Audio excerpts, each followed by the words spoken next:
निसर्गाकडे आपल्या प्रत्येक प्रश्नाचं उत्तर दडलेलं असतं नाही का? आता सेंद्रिय शेतीचाच विचार करा.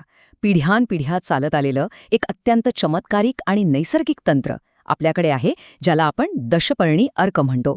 हे बाजारात मिळणाऱ्या एखाद्या रसायनासारखं नाहीये, तर हे निसर्गानेच पिकांच्या संरक्षणासाठी दिलेलं एक वरदान आहे. चला तर मग आज आपण एका गोष्टीसारखं हे पारंपरिक ज्ञान समजून घेऊया आणि पाहूया की हा दशपर्णी अर्क नेमका काय आहे आणि तो सेंद्रिय कीड नियंत्रणात कसा गेम चेंजर ठरू शकतो.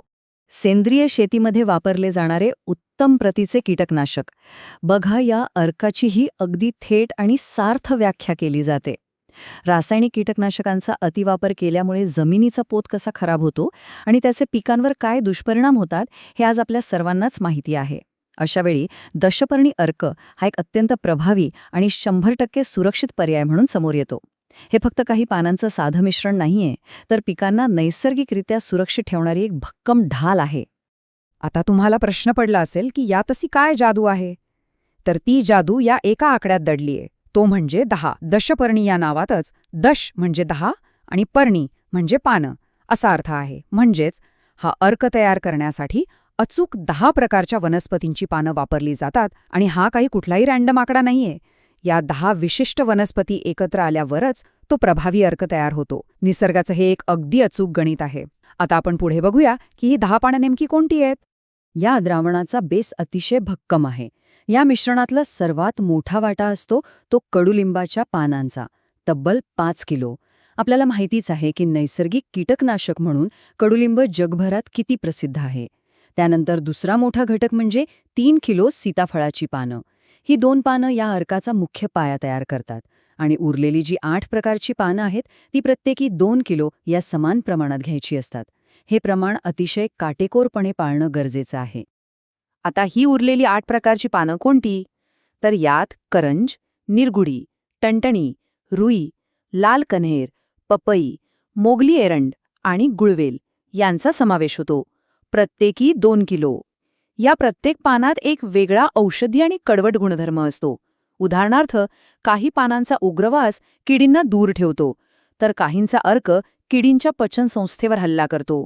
या 10 वनस्पतींची पानं जेव्हा एकत्र येतात तेव्हा त्यातून जो अर्क निघतो तो पिकांवरील विविध प्रकारच्या किडींना नैसर्गिकरित्या लांब ठेवतो.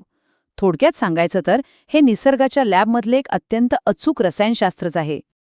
पण थांबा, केवळ पानं एकत्र करून अर्क तयार होणार नाही.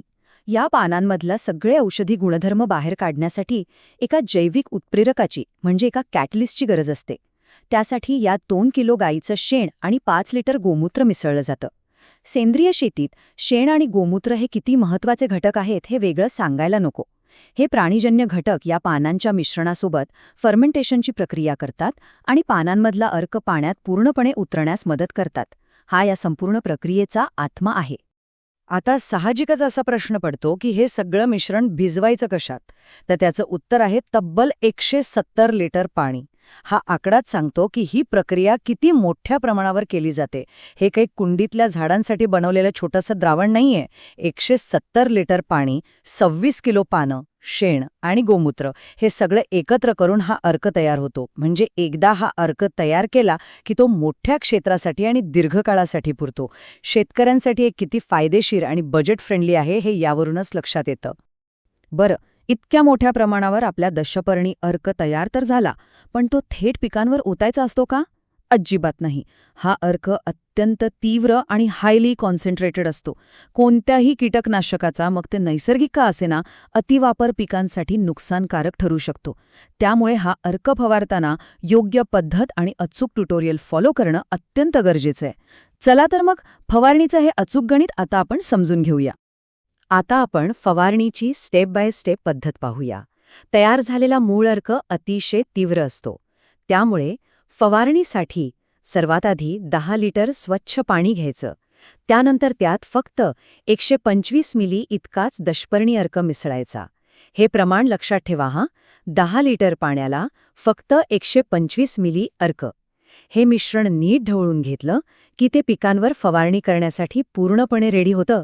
आणि हो, फवारणीसाठी दिवसाची वेळही खूप महत्त्वाची आहे बरं का. ही फवारणी नेहमी सकाळच्या कोवळ्या उन्हात किंवा संध्याकाळच्या थंड वेळेतच करायची. म्हणजे या अर्काचा प्रभाव सर्वात चांगला दिसून येतो.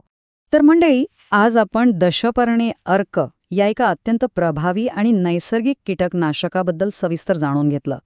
पानांचं ते अचूक गणित, शेण आणि गोमूत्राचा नैसर्गिक आधार आणि फवारणीचं ते महत्त्वाचं प्रमाण आपण पाहिलं. पण शेवटी जाता जाता एक अत्यंत महत्त्वाचा विचार मनात येतो. आधुनिक शेतीमध्ये वाढत्या रसायनांच्या वापराला पर्याय म्हणून आपल्या आजूबाजूच्या निसर्गातच उपलब्ध असणाऱ्या अशा आणखी किती नैसर्गिक उपायांचा शोध घेणं बाकी असेल आणि त्यांना पुन्हा मुख्य प्रवाहात कधी आणणार यावर नक्की विचार करा. आजच्या या सादरीकरणात सहभागी झाल्याबद्दल खूप खूप धन्यवाद.